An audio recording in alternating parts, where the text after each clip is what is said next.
ខ្មោចបន្លំខ្លួនធ្វើជាមិត្តភក្តិរបស់គាត់ហើយស្រែកហៅគាត់ឲ្យឡើងទៅខាងលើអគារសាលាពេលដែលគាត់ឡើងទៅដល់គាត់ជួបជាមួយនឹងរឿងរ៉ាវតក់ស្លុតខ្លាំងមែនទែនចំពោះសាច់រឿងដែលគាត់បានចែករំលែកមកហ្នឹងគាត់មានឈ្មោះថ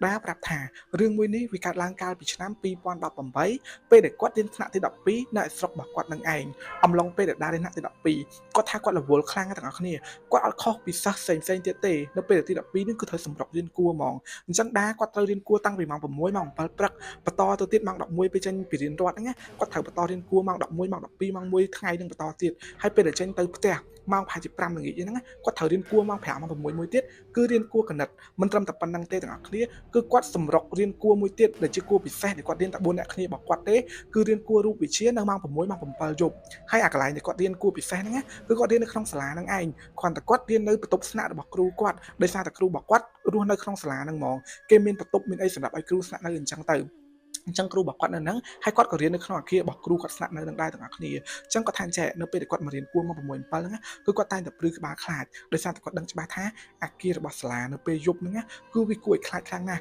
់ជាពិសេសបរិវេណសាលាហ្នឹងហ្មងគឺគេបិទភ្លើងល្ងឹតអស់ហើយមានដើមឈើមានខ្យល់បក់មកទៅឲ្យសម័យរូបភាពមើលទៅថាក្នុងសាលាហ្នឹងពេលយប់វាគួរឲ្យខ្លាចប៉ុណ្ណាវាមិនដូចពេលថ្ងៃមានសិស្សមកអ៊ូអអីអញ្ចឹងណាទាំងអស់គ្នាប៉ុន្តែនៅតាមអគាររបស់សាលាមួយហ្នឹងគឺគេតែងតែដាក់ភ្លើងទុកចោលឲ្យភ្លឺអញ្ចឹងទៅ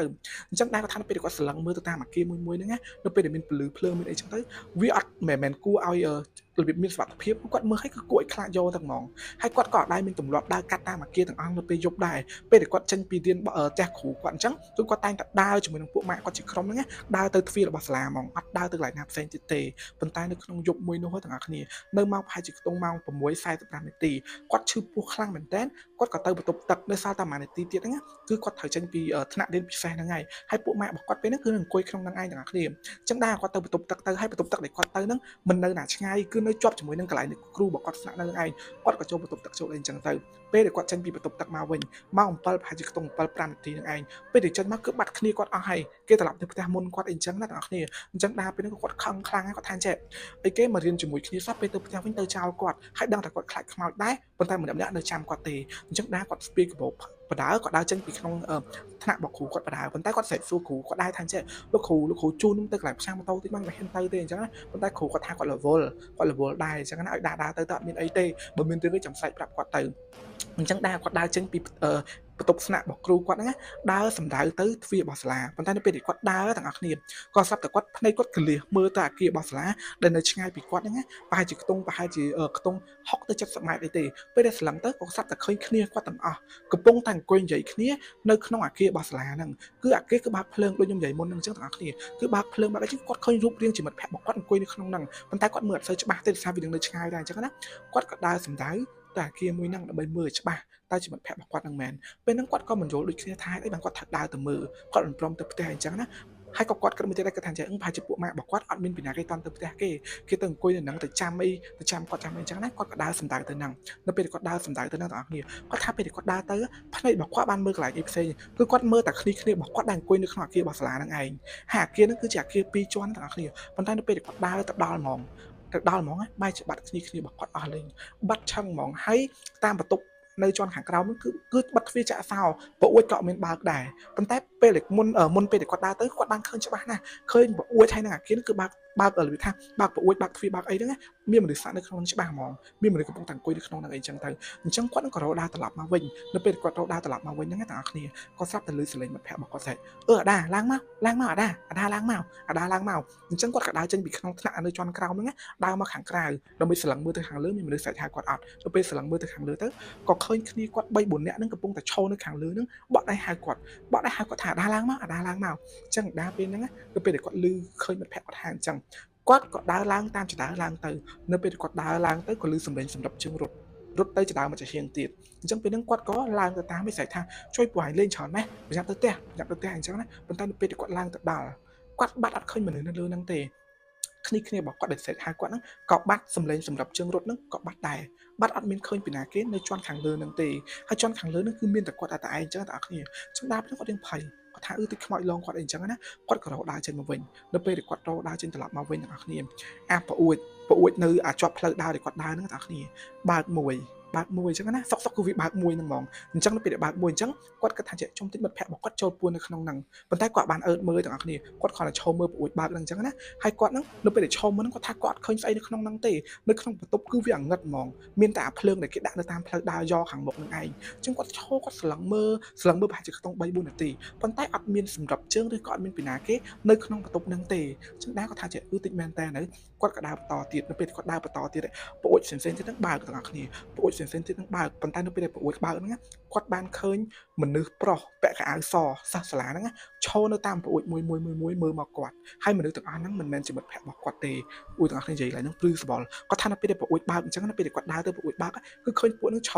រនៅប្រួយហ្នឹងមើលមកគាត់ហ្នឹងហ្មងហើយមុខមាត់អីគឺខ្មៅកៅអៅអីគឺប្រឡាក់ប៉ុន្តែជាខោអាវសសិស្សសាលាដូចគាត់ដែរអញ្ចឹងដើរពេលហ្នឹងគាត់ចាំយូរទាំងអស់គ្នាគាត់រត់តាមចដៅចុះខាងក្រោមវិញនៅពេលដែលគាត់រត់ចុះដល់ជាន់ខាងក្រោមទាំងអស់គ្នាក៏ស្រាប់តែមានម្នាក់ទៀតឈរនៅចំកដាលចដៅហ្មងនៅជាន់ខាងក្រោមហ្នឹងគឺឈររបៀបបាំងផ្លូវឲ្យគាត់ដើរទៅណាប៉ុន្តែពេលហ្នឹងទាំងអស់គ្នាគាត់ថាទោះជាងាប់ទោះជារស់គាត់ត្រូវតែរត់ទៅខាងក្រៅដែរគាត់អត់រត់ឡើងទៅលើវិញទៀតទេគាត់ថាបើឡើងទៅខាងលើទៀតគាត់ច្បាស់ខ្យល់ងាប់នៅជាន់ខាងលើហ្នឹងហ្មងអញ្ចឹងគាត់ក៏រត់សម្រុកចេញមកខាងក្រៅរត់បដើសែតបដើប៉ុន្តែនៅពេលគាត់រត់សម្រុកចេញមកហ្នឹងម្នាក់ហ្នឹងក៏បាត់ទៅវិញបាត់ចឹងទ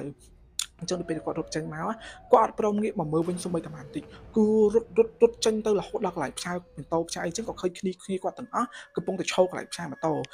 រម៉ូតូពេលហ្នឹងគឺនៅសល់ម៉ូតូពួកគាត់អីចឹងណាអញ្ចឹងគាត់ក៏រត់ទៅដល់ហ្នឹងគាត់រត់ប្រហក់គាត់និយាយថាអត់ចង់និយាយទាំងអស់គាត់យកតែម៉ូតូហើយជិះម៉ូតូចេញទៅចឹងទៅចឹងគ្នាគាត់ក៏ជិះទៅតាមពេលដែលគ្នាគាត់ជិះទៅតាមអញ្ចឹងក៏ជិះទៅផ្ទះរបស់ដាទាំងអស់គ្នាពេលដែលជិះទៅដល់ផ្ទះដាទាំងអស់គ្នាអញ្ចឹងដាគាត់ប្រាប់អីដែលគាត់បានជួបគាត់ថាគាត់ឃើញខ្មោចហ្នឹងណាបន្លំខ្លួនធ្វើជាពួកវាហ្នឹងស្រែកហៅគាត់ឡើងទៅអីចឹងណាពួកម៉ាក់គាត់ជឿម្នាក់គឺគេជឿហ្មងដោយសារតែគេធ្លាប់ឮគេនិយាយឲ្យថានៅពេលយប់ចឹងសាលាគាត់គឺជួបរឿងចម្លែកច្រើនណាស់អ្នកណាគេដែលចូលមកសាលានៅពេលយប់ចឹងពេលច្រើនគឺបានជួបបានអីចឹងណាហើយខ្ញុំជឿថាចេះមិនមែនមានតែសាលាគាត់ទេសាលាអ្នកទាំងអស់គ្នាខ្លះក៏ធ្លាប់អាចនឹងមានរឿងតាក់ទងជាមួយនឹងវិញ្ញាណខ្មោចវិញ្ញាណអីដែ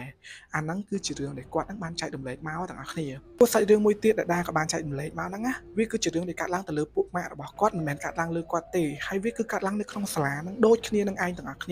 គ្រាន់តែដាគាត់ជួបហេតុការណ៍រន្ធត់នៅពេលយប់ប៉ុន្តែពួកម៉ាក់របស់គាត់គឺជួបហេតុការណ៍រន្ធត់នឹងនៅម៉ោង12ថ្ងៃត្រង់ពួកម៉ាក់គាត់គឺត្រូវរៀនគួរម៉ោង12ម៉ោង1ដូចគាត់ដែរប៉ុន្តែដោយសារតែក្នុងថ្ងៃហ្នឹងពួកម៉ាក់របស់គាត់អស់កម្លាំងខ្លាំងពេកអញ្ចឹងណាពួកម៉ាក់របស់គាត់ក៏កិច្ចទៅដេកនៅថ្នាក់រៀនមួយតែឯងទេ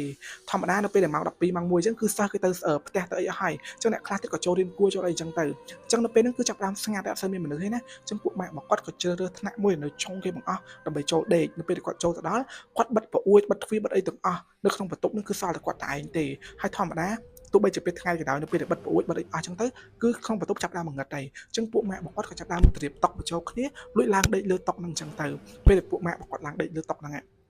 ដេកបានប្រហែលជាក្នុង10នាទីគាត់អត់ដេកលក់អីទាំងអស់ហើយដេកលក់លាវគាត់ស្រាប់តែលឺសម្រាប់ជើងដើរចូលមកក្នុងថ្នាក់ហ្នឹងសម្រាប់ជើងគឺដើរចូលច្រើនខ្លាំងមែនតើហើយពួកម៉ាក់គាត់នៅពេលដែលលឺសម្រាប់ជើងដើរចូលមកអញ្ចឹងគាត់អត់បើកភ្នែកមើលដែរគាត់នៅបិទភ្នែកទេទាំងអស់គ្នាបិទភ្នែកសង្ងំដេកបន្តទៀតអញ្ចឹងទៅប៉ុន្តែសម្រាប់ជើងគឺនៅតែដើរចូលច្រើន